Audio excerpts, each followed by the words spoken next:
So, all right, we're going to officially kick off the 10 and 1. We are going to invite Jessie from the Alliance for Business Leadership up. She gets to tell us about a fabulous, warm trip to Mexico City, so we're making her go first.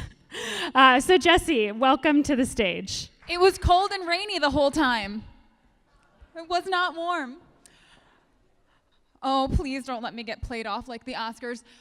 So I'm Jessie Mermell. I'm the president of the Alliance for Business Leadership. We're an 11-year-old coalition of progressive business leaders who have this crazy idea that social responsibility and sustainable economic growth go hand in hand. And we focus on issues that move the needle on economic inequality and social mobility. And I don't have to tell anyone in this room that few things do that, like transportation.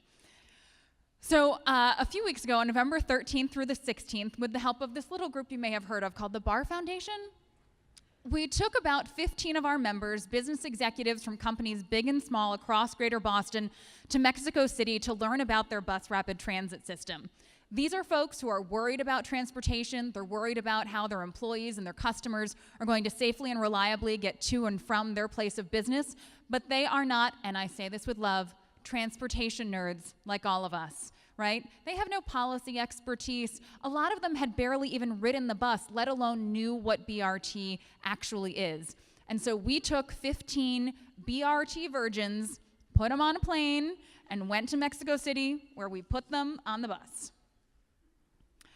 So I'm not going to walk you through what BRT is. I think most people already know, and you just saw the fantastic video. What I do want to tell you is what these business leaders, executives from top hospitals, the CEO of tech companies, the president of a bank, the owner and founder of our beloved JP Licks, what they thought of the BRT experience. So we all know BRT dedicated bus lanes. I have to tell you about a night we were going to a meeting in Mexico City.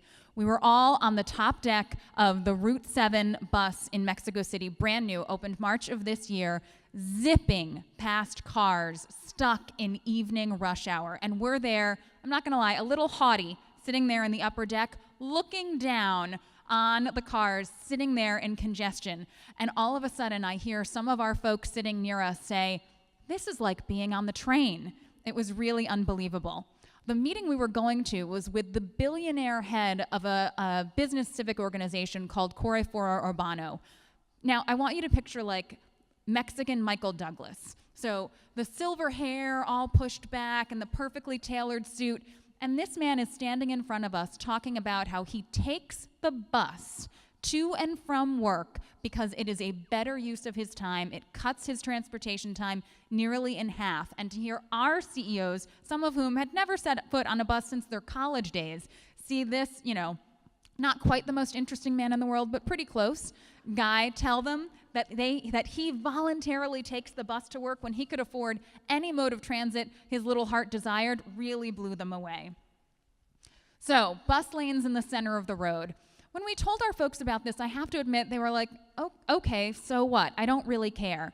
But a lot of them have employees who ride their bike to and from work. And when we had executives from Metrobus and from other city agencies talk about how having the buses in the center of the lane for not all of the BRT lines in Mexico City, but many, made things infinitely safer for pedestrians and for cyclists, that's when our members perked their ears up. The fact that they have employees who don't necessarily feel safe taking the bike to work, that this might improve that, was something that was really compelling to them.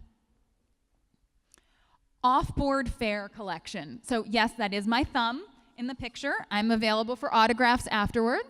I don't have to tell you, this just expedited getting on and off the bus so much, and it was the first time I heard anyone in our group say, "This feels like being on a train."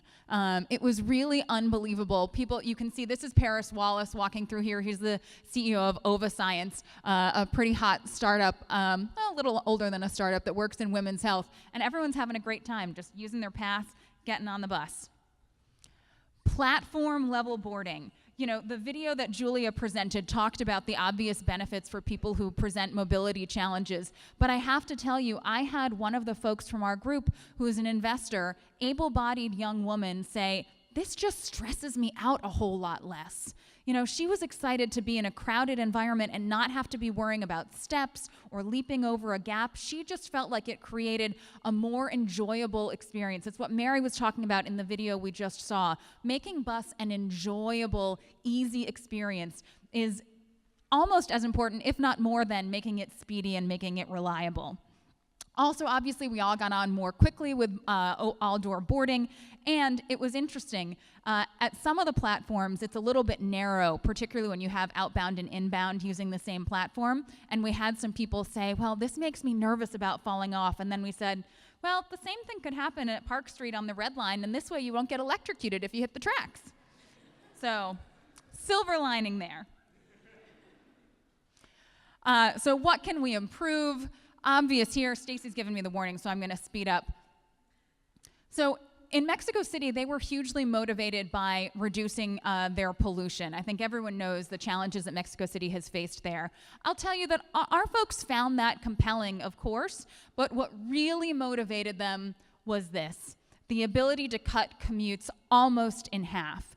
The idea that they could improve the reliability of those customers and those employees getting to and from work, and maybe if our most interesting man in the world CEO really influenced them getting on the bus themselves, is what truly moved the needle for them, and what they saw as a huge opportunity for Boston. And I just want to close with two final points. You can see there, we're having a great time in the ladies only car there on the left. It's a whole nother story.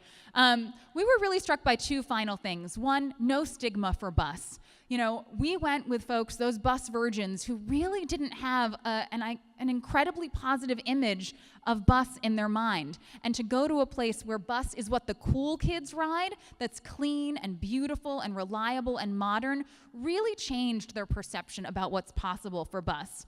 And then, not to end on a negative note, but we did have a lot of conversations about what it meant for gentrification. As we heard from Mexico City, that there were neighborhoods that didn't necessarily plan as well as they could have to make sure that the people Metrobus was meant to benefit actually sustain those benefits for the long term. So, we're back. We had a great op-ed in the Globe this morning. Two of our folks who went, Emily Reichert and Quincy Miller, wrote an op-ed about BRT in the Globe, and we have our next meeting with tacos on Thursday night as we think about what's next. So count us in for BRT moving forward.